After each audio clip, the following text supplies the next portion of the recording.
of not writing or letting our correspondence drop for a while, I decided to at least keep the contact going, although I'm not sure how you'll accept my download. Alright, Linnell, first of all, I'm glad you still wrote.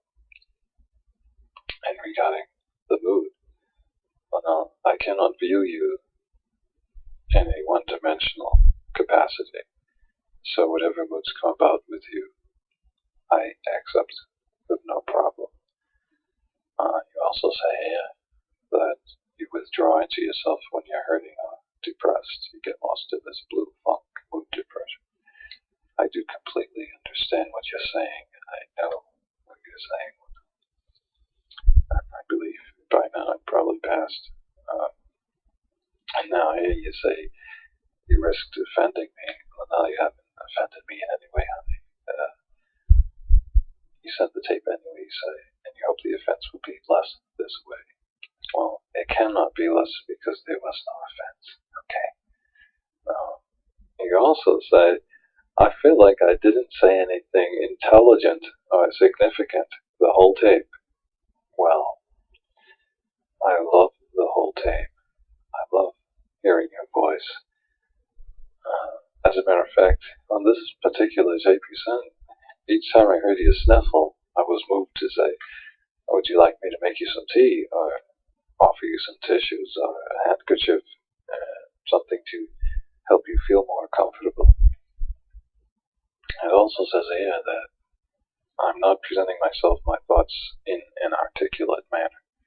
Well, yes, you did. Very articulate, very intelligent, and very significant. Okay. I myself am getting hoarse. I don't know if you can tell. My voice is hoarsing on me.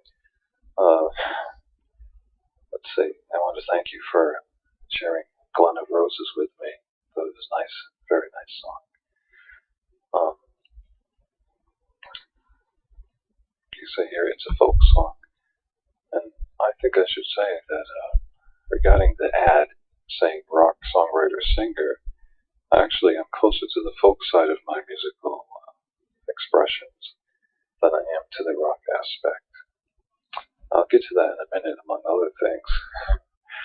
So I think I've covered this letter pretty much. Yeah. I'll respond to that tarot reading also.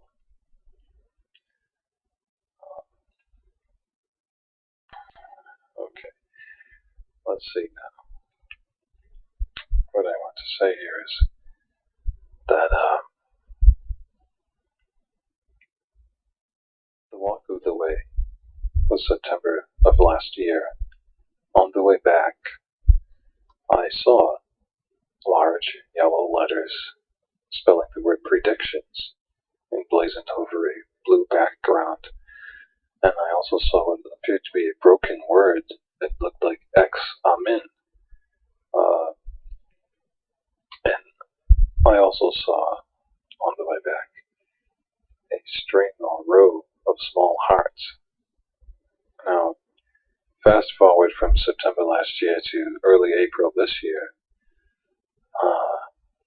I've been wondering all this time just what the significance of those things were. And here it was April of this year. I was standing in the checkout line, which is a pharmacy/convenience store, and I was not purchasing any form of reading materials.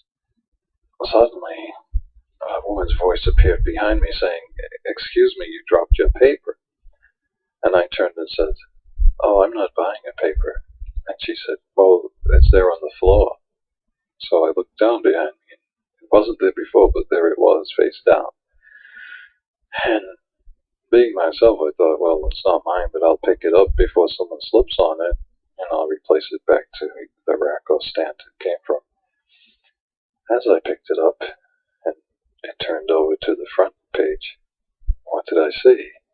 I saw the word predictions in large yellow letters over a blue background. And below that, the Examiner. And I felt the vibes here, and I said to the woman, "I think it's my paper after all. Thank you." So, after I returned home, I thought I'd check this out and see if I can find out what connection this has to everything else. And what I do is I place my hand over each page, seeing what I can pick up. On the cover page, I felt emanation. I went through each page feeling nothing. And finally, I got to this page, and lo and behold, there before me was the little row of hearts across the top. And I'm there. I was getting a vibing from the whole page, and I thought maybe I'm supposed to read these ads. So I read each and every ad, and I got nothing. And I thought, So I went through the rest of the paper, and nothing. I went back and did it all over again with the same results. So I thought, I'll sleep later and see what comes up in dreaming.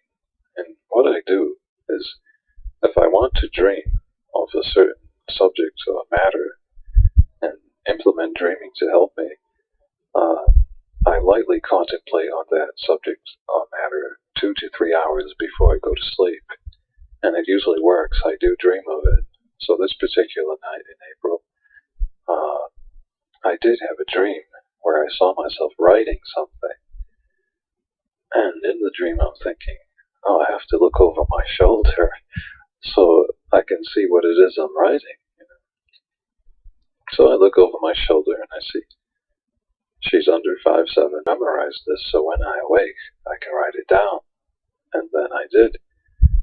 And after writing it down, I'm awake, I'm studying this, wondering what it could mean. So I thought, well, under 5'7" could mean she's less than 57 years of age. Her birth year is under 1957. Or her height is under 5'7", or who knows what other things. While I'm doing this, I see rock songwriter singer. Why that? Because if I was to write this, I would probably have said something else.